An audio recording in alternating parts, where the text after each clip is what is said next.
Good morning, students. I hope you are doing well. Today we are discussing about the lesson number 12 of 12th class. Lesson name sports training. Sports training किसी भी खिलाड़ी के लिए sports training जो है वो सबसे महत्वपूर्ण होता है। किसी आम इंसान और खिलाड़ी के बीच जो गैप है वो गैप क्या होता है, वो ट्रेनिंग का ही गैप होता है। जब किसी आम इंसान को, किसी बच्चे को, किसी लड़के को, किसी लड़की को ट्रेनिंग दी जाती है तो भी जाकर वो एक अच्छा एथलीट, एक अच्छा स्पोर्ट्स पर्सन बन पाता है। तो हम ट्रेनिंग, जो स्पोर्ट्स ट्रेनिंग है उसकी डेफिनेशन को देखते हैं। स्पोर्ट्स ट्रेनिंग क्या है? It is a systematic planned process of preparing the athletes for competition. यानी ट्रेनिंग क्या होती है? एक प्लानिंग प्रोसेस होती है प्रिपरेशन के लिए। और प्रिपरेशन यानी स्पोर्ट्स के लिए क्या प्रिपरेशन है? किसी भी कंपटीशन की प्रिपरेशन इसके अंदर की जाती है। तो किसी गेम के दौरान लिए जो है खिलाड़ी को तैयार करना with the help of various exercises. विभिन्न प्रकार की जो एक्सरसाइजेस, एक्टिविटीज जो कोचेस के द्वारा खिलाड़ियों के लिए हर रोज जो प्लान करके अलग अलग तरीके की एक्टिविटी खेल ग्राउंड के अंदर, स्टेडियम्स के अंदर जो कराई जाती है वो सब क्या है? वो स्पोर्ट्स ट्रेनिंग है। स्पोर्ट्स ट्रेनिंग किसी भी खिलाड़ी के लिए नेसेसरी पार्ट क्यों होता है? क्योंकि स्पोर्ट्स ट्रेनिंग जो है वो किसी खिलाड़ी को फिजिकल फिटनेस, फिजिकली जो है उसको खेल के योग्य बनाती है। फिजिकल फिटनेस कंपोनेंट्स के सुधार में स्पोर्ट्स पर्सन की कंडीशनिंग के लिए स्पोर्ट्स ट्रेनिंग जो है वो जरूरी होती है। तो हम देखते हैं स्पोर्ट्स ट्रेनिंग के माध्यम से किस तरीके से खिलाड़ियों के जो स्पोर्ट्स पर्सन्स की जो एफिशिएंसी है वो सुधरती है। तो सबसे पहले हम बात करते हैं स्ट्रेंथ की, ताकत की। स्ट्रेंथ क्या है? Strength the ability of muscles to overcome resistance. किसी भी विरोधाभास को ओवरकम करने की हमारी जो मांसपेशियों की शक्ति है वो क्या कहलाती है? स्ट्रेंथ कही जाती है। स्ट्रेंथ हर गेम के लिए नेसेसरी पार्ट होता है। Without strength we can not play और we can not perform high level in games and competition. Strength has two types. One is dynamic and a second is static. Dynamic strength को हम जो है वो isotonic और static strength को हम isometric strength भी बोलते हैं। Dynamic strength has a three types: maximum strength, explosive strength and a strength endurance. Maximum strength is the ability of muscles to overcome the maximum resistance. We are using this strength in weightlifting. For example, weightlifting के लिए यानी कि maximum strength, maximum power हमारे muscles को जो है वो एक साथ वेट उठाते समय लगानी पड़ती है। एक्सप्लोजिव स्ट्रेंथ क्या है?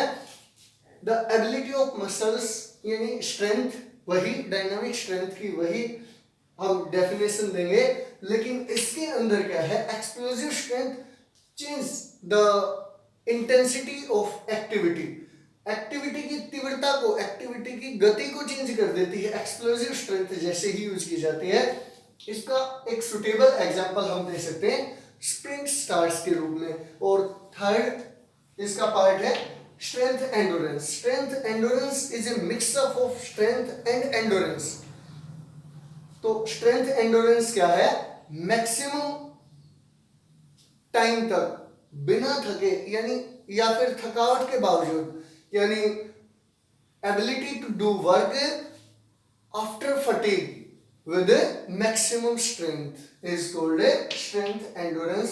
For example के लिए हम यहाँ पर rope cycling लिख सकते हैं। नेक्स्ट जो स्ट्रेंथ है यानी स्ट्रेंथ का जो दूसरा टाइप है वो स्टैटिक स्ट्रेंथ है। स्टैटिक स्ट्रेंथ मीन्स जो है it is invisible strength. When we are using strength the movement will not be seen. Moment होता हमें दिखाई नहीं देता। जिस प्रकार से हम जो है वो किसी बहुत भारी चीज को, भारी सामान को हम धकेलने की कोशिश करते हैं, जैसे दीवार को हम धक्का लगाएं तो हमारी मसल्स पूरी टाइट हो जाती हैं, हमारी पावर लगती है, मसल्स की स्ट्रेंथ का इस्तेमाल होता है, बट वर्क होता दिखाई नहीं देता, वर्क जो है वो सेम रहता है। ठीक है। Methods of improving strength, strength को इंप्रूव करने के काफी सारे मेथड्स हैं। अलग अलग कोचेस, अलग अलग फिजिशियंस ने जो है, फिजिकल एजुकेशन टीचर्स ने स्ट्रेंथ को इंप्रूव करने के लिए 3 मेन जो सिद्धांत, मुख्य जो एक्टिविटीज, एक्सरसाइजेस दी हैं वो है isometric, isotonic and isokinetic. First of all isometric exercises. Isometric exercises, in these exercises there are no direct movements। Isometric strength के अंदर जो है, एक्सरसाइजेस के अंदर कोई डायरेक्ट मूवमेंट होता दिखाई नहीं देता। स्टैटिक स्ट्रेंथ का जो हमने पार्ट पढ़ा था, तो static strength that is called isometric strength. So इसमें मूवमेंट जो है वो दिखाई नहीं देता, डायरेक्टली सीन नहीं होता। Muscles are stressed more than other but do not change their length during these exercises। यानी मसल्स जो है इस तरीके की एक्टिविटी में, इस तरीके के एक्सरसाइजेस के अंदर मसल्स का जो ग्रुप है, जिन मसल्स का इस्तेमाल हम इस एक्सरसाइज के अंदर करते हैं, वो मसल्स जो है बाकी मसल्स की अपेक्षा अधिक स्ट्रेच होते हैं, लेकिन अपनी लंबाई को चेंज नहीं करते। Second is isotonic exercises. Isotonic exercises are those exercises in which we can see the movement directly. We can see the movement directly. So क्या है? In these exercises, movements can be seen directly.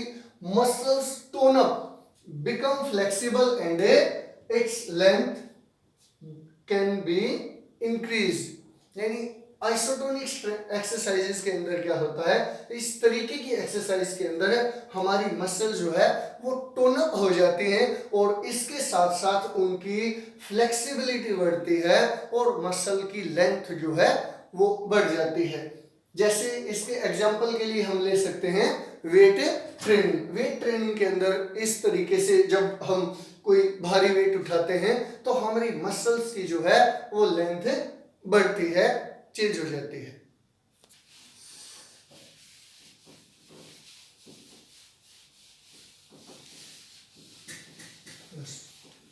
And the third part is isokinetic exercise. Isokinetic exercises.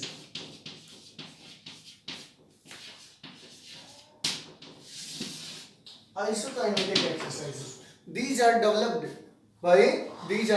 by Perry in 1968।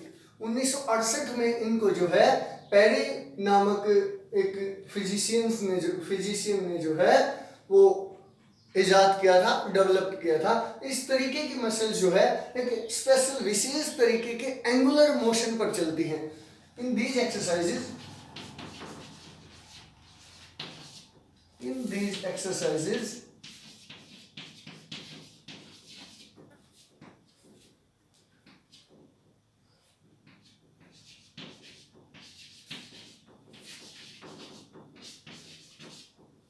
Angular motion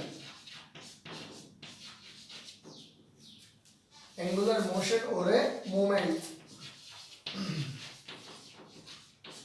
angular movement is important. इस प्रकार की जो activities हैं, इस प्रकार की जो एक्सरसाइजेज हैं, उनमें एक विशेष तरीके के एंगल से जो है वो, खासकर ये आजकल आधुनिक, इसका एक एग्जांपल आसान सा हो सकता है, आधुनिक जो जिम है, यानी विशेष प्रकार की मशीनों की सहायता से इस तरीके की एक्सरसाइजेस की जाती हैं, जिस तरीके से हम जो है वो आइसोटोनिक एक्सरसाइजेस में विद और विदाउट एनी इक्विपमेंट से कर सकते थे। यहाँ पर इक्विपमेंट के माध्यम से, इक्विपमेंट की सहायता से ही इस तरीके की एक्सरसाइज की जाती हैं। जिम जो है इसका एक विशेष उदाहरण है। यहाँ पर रिपीटेशंस मस्ट होती हैं और हम जो है वो मसल स्ट्रेस को कम या ज्यादा कर सकते हैं। मसल्स के स्ट्रेंथ को घटाया, यानी प्लेयर की कैपेसिटी के अनुसार, एथलीट की कैपेसिटी के अनुसार जो है वो कम या ज्यादा किया जा सकता है। यहाँ पर एक एग्जांपल हम जो है, फॉर एग्जांपल इसके लिए क्या है, जिम।